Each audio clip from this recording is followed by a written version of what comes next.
मित्रांनो नमस्कार, मी कल्पेश शशिकांत सोनार, तुमचा मित्र, तुमचा भाऊ.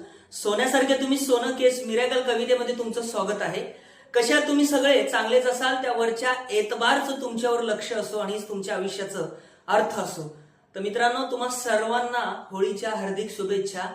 जसं की आज होळी दहन आणि प्रत्येकाने होळी जेव्हा जशी दहन झाली त्याच्यामध्ये आपले नकारात्मक विचार आणि आपण जी काम करण्याची डिले म्हणजे आज नाही उद्या करू असे आळस करतो, तर प्रत्येकाने हा जो तुमचा विचार आणि हे जे तुमचा आळस आहे ते सगळ्यांनी दहन करो आणि तुम्हाला चांगली पॉझिटिव्ह शक्ती ती होळी माता देव अशी त्या ईश्वर चरणी मी प्रार्थना करतो. तर मित्रांनो, आज होळी दहन तर झालं. तुम्हाला माहिती आहे, होळी दहन झाल्यावर दुसऱ्या दिवशी रंगपंचमी आणि धुळीबंधन ज्याला आपण म्हणत असतो. तर मित्रांनो, होळीचं दहन तर झालं आणि दुसऱ्या दिवशी रंगपंचमी.